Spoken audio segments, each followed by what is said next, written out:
my mama, my uncle who was a jambalaya cook. We had this great meat market called Robichaud's that was in South Crowley, right around the corner from my mama's. And we'd walk over there to get her grind meat. To get her grind meat. Let's go, we're gonna get some grind meat. Okay. You mean ground meat, mama? Yeah, well, grind meat, yeah. And you'd walk in there, the first thing you notice about Robichaud's meat market when you walk up there is that all the windows are fogged over. Because it's hot outside and it's cold on the inside. Because I mean, they're literally in there with sides of beef and slicers. So you got, as a kid, you walk into this place and you got guys in white coats full of blood and buzz bandsaws and all that and stuff. And you're like, it's like an action movie, man, you know, for a kid.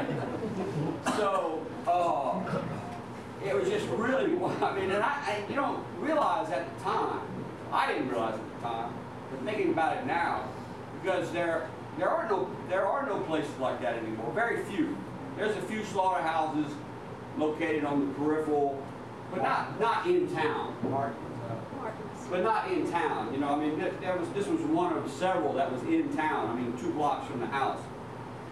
And you get your rounds. You know, you had these big cases that were just full of all these cut meats, you know, and sausage, and the guys were making sausage, and you know, like I said, they have these hindquarters and they cut in round steak, you know, these band saws.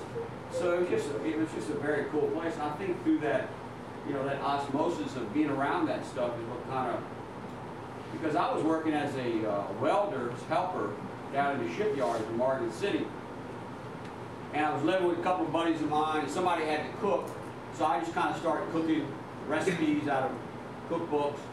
And then I'd heard about Lafayette Regional Votech starting a culinary occupations course in Lafayette. It didn't cost anything. All I had to do was buy my books and my uniform, and you know, the rest is history, as they say.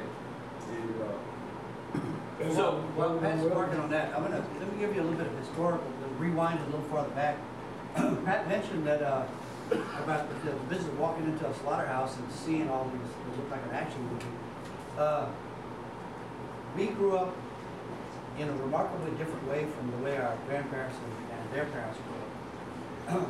Back then, you know, now if you send a kid to the store to get chicken, he thinks it comes in cellophane. You know, it comes automatically wrapped in cellophane. But back then, you know, if you wanted to eat a chicken, you sent somebody in the yard with a broomstick that with a little wire thing on the end, wire hook on the end on it, and say, go catch a chicken, break his neck, pluck it, and bring it back in. And those were all, nowadays there's a big range of free-range chickens. Yeah. Back then they were all free-range chickens. Nowadays there's a big range for organic eggs. Back then they were all organic, there wasn't anything else. Back in the old days, nobody, as Pat was saying, nobody in their right mind would start frying anything. I mean, first place, you're using a lot of oil, and you're not going to be able to reuse it in another way. Whereas making a roux or braising or cooking, grilling on top of the stove, cooking on top of the stove, you were only using a little bit of oil. So it was efficient.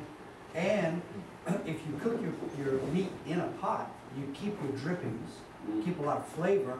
Whereas this way, it was losing. You know, the perception was losing on. Now the trick to this is that you don't lose it because it sears it all around and preserves all the moisture and flavor on the inside. But you know, the way they were frying back then, turning it over, it would ruin your oil, and you didn't have any drippings, you didn't have anything else. Back then, we were operating under a strategy, a cooking strategy that we had inherited all the way back to 17th century France, which was cooking in what was called long sauces, long gravies. And most people that really long time ago would cook in the fireplace like this. The pot would hang on what was called a crémaillère, and you would increase or reduce the heat by swinging it in or out. And so things were much less precise than 350 degrees. But people braised meat, they would cook it in a long sauce, and they would typically eat it with bread or some potatoes or something. Rice, though we now would describe, you know, the essence of Cajun cooking as right. Like, look, the old joke, you can tell a Cajun, a true Cajun, by somebody who can look at a rice field and tell you how much gravy it's going to take to cover it. But rice came into our culinary habits via Africa, via Senegal, where those people were cultivated, they had a rice-based culture, and they came here as slaves and continued to use rice. They're also the ones who brought in okra. Mm-hmm. They're also the ones which is the African word for okra is gumbo. Gumbo. They're also the ones who brought in this soupy strategy of cooking, sauce piquante,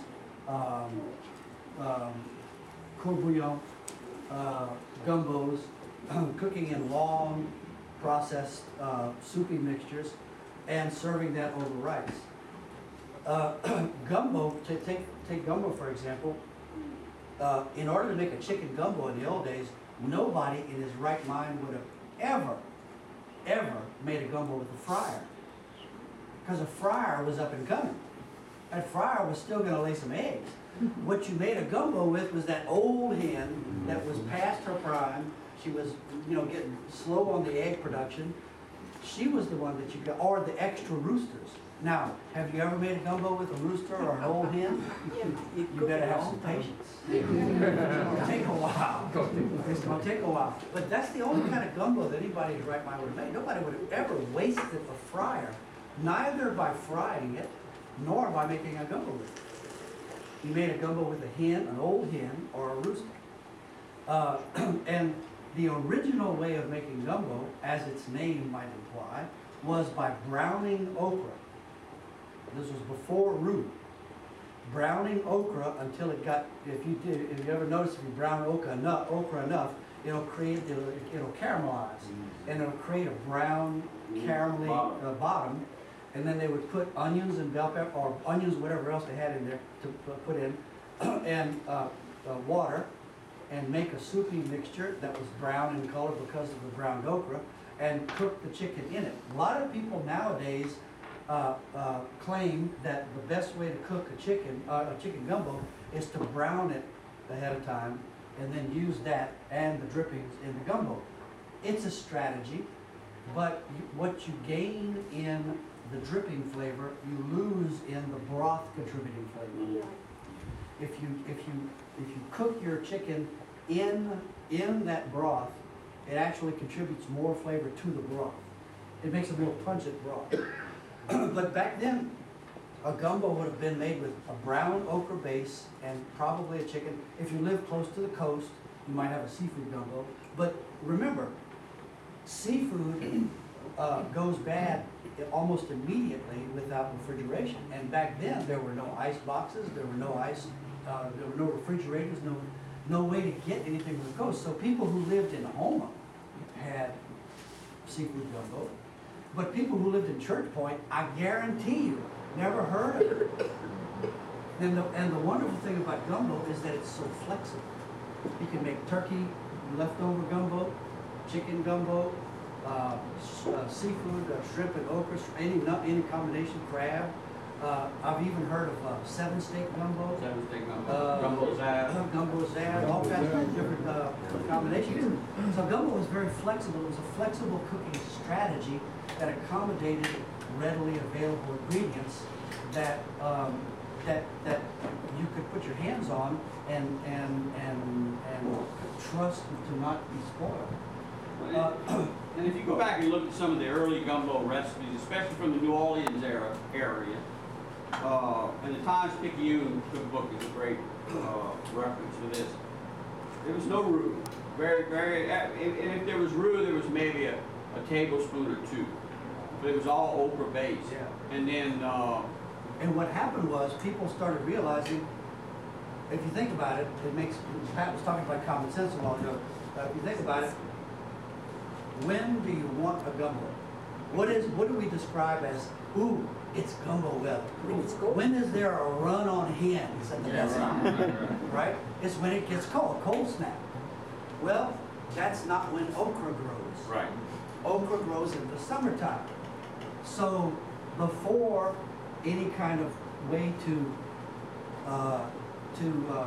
preserve okra past the summer, the only time people ate gumbo was in the summertime, and it's hot. And then, this is the wonderful thing about our cooking tradition. It is exactly like our music, our architecture, our storytelling, like everything else we do. It is a wonderful fusion of French and African influences that encountered each other in the New World. And what happened was, somebody said, I would like to eat that thing that we make in the summertime now because it's cold, but there's no okra. How can I get a brown base? What if we pushed a French roux past what they were typically doing? French roux is typically sort of buttery, golden Well, it was a brown. Vermilionville. The French called it Vermilionville, which was basically just butter and flour that they would knead together to use to thicken their sauces. Very traditional in French cooking. And Do you then, have a question, Chris? Well, I was going to mention something you talked about, not frying not being a part of that cuisine back then. My dad talked about when he was young, and this is out in the country, outside of rain, no electricity, no running water, that situation. They would preserve meat in a crock pot with lard. Yeah. And Dad said all they do is would take a spoon and grab the lard and the meat and throw it in the pot. right. So they were frying it, weren't they? Or are you talking about No, deep that- Well, frying? not frying, but not in the sense of what we think of frying today, deep Okay. frying. They were Okay. frying it, but Just braising it, really. braising it, right? Because you're braising it in the bottom of the pot, right? Okay. Yeah. Yeah. I mean, what I'm talking about is deep frying, like we That's do what I with thought. chicken or shrimp or fish, like we do now. It's very good. We all love it. But that's very recent. That's probably, as I said, from the 50s. As a matter of fact, if you think about it, before World War II, it was only after World War II that we started eating crawfish wholesale. We started eating crawfish on a large scale. Before then, any recipe involving crawfish would have started, first you get some bait and some nets and you go out to a low spot and you get some crawfish and you gather as many as you can and you pour while you go. I mean, nobody much would do that. How did we eat crawfish back then? Pretty much boiling it. Yeah. You ate boiled crawfish, and as Pat was saying earlier, before we started, if there was any left over, You'd make it. you know, if you didn't eat all the boiled crawfish, you'd save them, and then you'd make an etouffee or something like that. And there was actually a lady in Bro Bridge who, That was broke. yeah, in the 60s, who actually made the first etouffee recipe. Which is, by And I love etouffee, which is, by the way, blindingly simple. and that's what I was fixing to say. It's like we're kinetically. You swear we've been working on a festival. Yeah, I know. I love the simplicity of crawfish etouffee. And And I deplore the complications that people have thrown at it, you know? Thelma Bro's original recipe Yeah. was 1 stick of butter, 1 medium onion finely chopped, to 1 pound of crawfish, salt and pepper. That's it. There. Well, there was one other thing. There was the little frozen ice cream cup of crawfish fat That's right. that you used to get until the USDA got involved. And when the USDA, that was almost, like I said, I was going to be a one-man protest in Washington, D.C., but I figured it would go nowhere. But that was it. And that was the beauty for me of crawfish etouffee. Now, when chefs got involved, when we got involved and started producing it on a restaurant scale, we had that, you couldn't hold, the one thing about crawfish etouffee is you can't hold it. It gets, the crawfish, The butter breaks down. well, the butter breaks down, the crawfish turn black, they get mushy. You get mealy, yeah. They get mealy, so we had to come up with a way to be able to and cook it very quickly, and so that's when the French velouté got involved, which was basically a stock that was made with the Vermilionville, the flour to give it the body, and then we'd have the sauce hot and the crawfish tails cold, and you just saute it to order. And that way you were able to just cook it on the spot because the crawfish tails are already cooked. I mean, it's just a matter of, when you come out of the pack, pretty much heat them up.